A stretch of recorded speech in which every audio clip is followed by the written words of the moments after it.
Over the weekend, we passed the 2 million downloads mark for the CyberWire podcast. Thanks to all of you for being a part of that. You can find out how to support us at patreon.com/thecyberwire.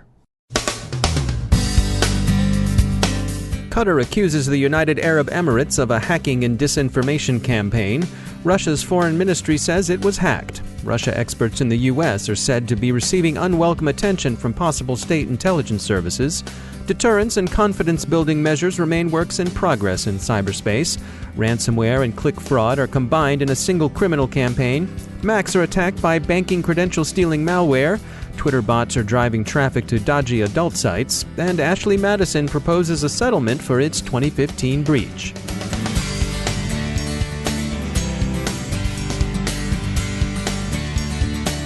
Now I'd like to tell you about an opportunity from our sponsor, Cylance.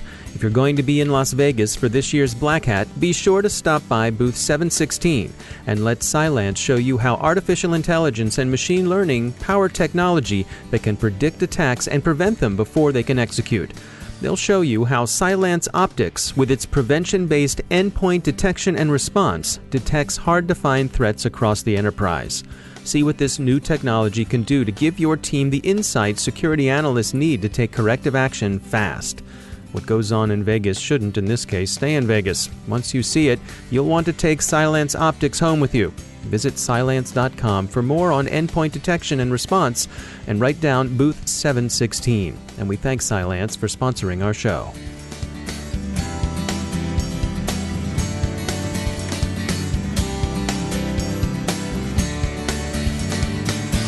Major funding for the CyberWire podcast is provided by Cylance. We'll be hearing a lot from them over the next couple of weeks. I'm Dave Bittner in Baltimore with your CyberWire summary for Monday, July 17th, 2017. The Washington Post is citing anonymous sources within the U.S. intelligence community in a report claiming that the United Arab Emirates was responsible for hacking Qatari news and information sources with fake stories expressing sympathy for Iran, Israel, and ISIS. The FBI, which assisted Qatar's investigation, had earlier attributed the attack to Russian actors, possibly criminals, freelancers, or hired guns. The incident involved clear disinformation and had serious diplomatic effects. On May 24th of this year, hackers took over the feed of the Qatar news agency and disseminated stories that attributed strongly pro-Iranian and pro-Zionist statements to Qatari leaders. There's an obvious degree of implausibility of any Arab leader holding such essentially incompatible views, but the planted remarks were incendiary enough to exacerbate tensions between Qatar and its Arab neighbors, especially such other members of the Gulf Cooperation Council as Saudi Arabia and the United Arab Emirates. This resulted in a diplomatic rupture and an ongoing regional crisis that has, among other things, seriously impeded U.S. efforts to intervene against ISIS and the Assad regime in Syria's multi-partite civil war. Thus seems a clear case of disinformation, black propaganda disseminated in cyberspace. While the FBI initially attributed the operation to Russian operators, the Post's anonymous sources are telling it that UAE authorities discussed the operation on May 23rd, the day before it took place. Those same sources say the attacks originated specifically in Abu Dhabi and that it's unclear whether they were carried out by the government directly, by contractors, or by some other hired third party. Qatar has denounced the United Arab Emirates, citing the Post story as unequivocally proving that this hacking crime took place. They characterize the incident as a violation of international law. The United Arab Emirates denies any involvement in the hacking and disinformation and insists the real story is Qatar's sympathy for terrorist organizations. At the root of the tensions among the Gulf states lie divergent views about a proper role for the Muslim Brotherhood and the legitimate sources of Islamic temporal authority in the region. Qatar has said Saudi Arabia and the UAE feel themselves threatened by Qatar's relative liberalism, a distinction perhaps more visible from within the three monarchies than it is from without. The story is developing. We'll be following it over the course of the week. Russia's foreign ministry said Friday that it had been the victim of a protracted and damaging cyber attack. The ministry says its email servers were hacked with grave consequences. The attacks are said to have taken place last month and originated in Hungary and Iran, but a lot of other countries are mentioned in dispatches. China, India, the European Union, and especially the U.S. The Moscow Times cited a ministry spokeswoman who said that, quote, 88% of all visits to the foreign ministry's site were cybervillains with U.S. IP addresses, end quote. There are also reports of doxing attempts, some successful, against online accounts of U.S. experts on Russia, which are seen as potential battlespace preparation for ongoing information operations. No attribution, but Russian intelligence services are suspected. The presumed goal is the preemptive discrediting of potentially unsympathetic experts during future confrontations in cyberspace. Such confrontations seem inevitable. The possibility of Russo-American cooperation against cyber threats, briefly floated by U.S. President Trump at the end of the G20 meetings, is long gone and lasted less than a day. But the U.S. unsurprisingly remains open to negotiations that might build confidence and reduce tension in cyberspace. The model for such efforts would be Cold War-era arms control regimes, or at least that's the working model most people thinking about the matter appear to bring with them. Such agreements would also seem to depend upon the emergence of some reliable model of deterrence, which is also in its infancy. A number of states are taking public steps toward increasing their cyber capability. Japan is the most recent power to announce such a move, and the U.S. is beginning the long-planned process of separating Cyber Command from the National Security Agency. Turning to conventional cybercrime, Nemucod AES ransomware and Kovter click fraud exploits are being distributed in the wild by a common campaign. The SANS Institute's Internet Storm Center says that it's noticed an uptick in spam carrying malicious zip archives with JavaScript files designed to download and install both Nemucod AES ransomware and Kovter click fraud malware on Windows PCs. Checkpoint reports a campaign against Mac systems that uses certificates to bypass Mac Gatekeeper. The malware, OS 10/doc, is distributed in a phishing campaign. Its goal seems to be theft of banking credentials. Social media security firm ZeroFox has been tracking Twitter bots luring people, men only, the reports say, with adult-themed tweets that link them back to dating sites owned by De Niro Marketing, the same company that spam bots drove traffic to earlier this year. ZeroFox has been keeping an eye on this since February. The company says they think the bot controllers are probably affiliates of De Niro and not De Niro itself. And finally, you're probably familiar with the hanky-panky brokers at Ashley Madison, only through legitimate research, of course. Well, Ashley Madison was breached in 2015, with some 37 million records on customers exposed in the incident.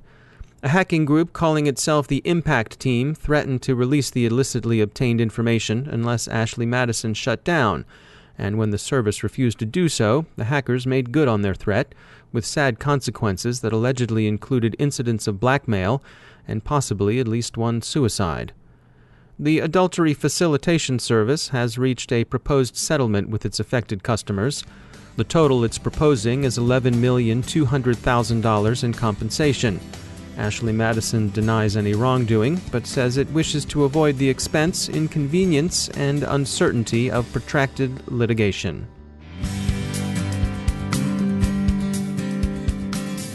Now another message about some research from our sponsor Cylance. You know, good policy is informed by sound technical understanding. The crypto wars aren't over.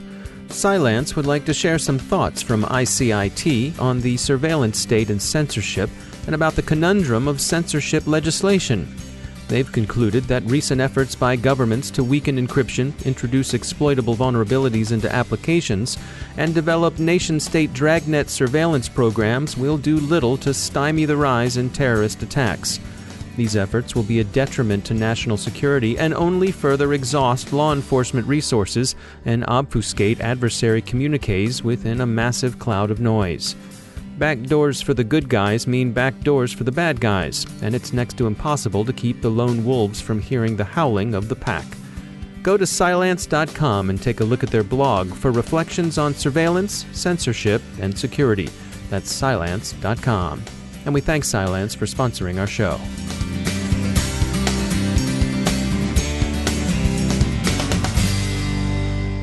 Joining me once again is Joe Kerrigan. He's from the Johns Hopkins University Information Security Institute. Joe, welcome back. Thanks, Dave.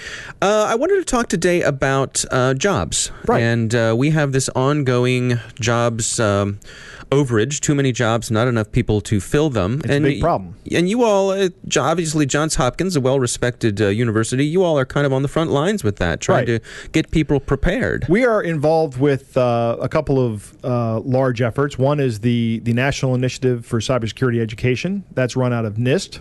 It's nice. It was something that President Obama established. Mm-hmm. We also are involved with the Centers for Academic Excellence, which is run out of the NSA. And it's a program for academic institutions at various levels of education to carry this certification as a center of academic excellence recognized by the NSA, and you apply for this. I work closely with some people at the NSA to try to get these some of these applications approved, particularly at the 2-year institution level. We're talking about community colleges that have cybersecurity programs. Now, we're a 4-year institution with a master's degree program. Right. So I work on the 2-year applications. So there's no conflict of interest. I'm not keeping other people out of the marketplace. Right. You're not competing for the same students who will be, sure. Exactly. We also work with Hagerstown Community College. We have a class every year, once during the fall. It's coming up again this fall. I was just in a meeting with that, where we go out and we talk to the students there. They're just learning about some of the research projects that we do. And one of the things I tell the students when I teach my one class there, it's just one lecture that I give, is there's lots of different things you can do in the field. So if you go to a 2-year institution, you can immediately leave a 2-year institution and get into the cybersecurity field, or you can transfer into a 4-year institution, then go into the cybersecurity field.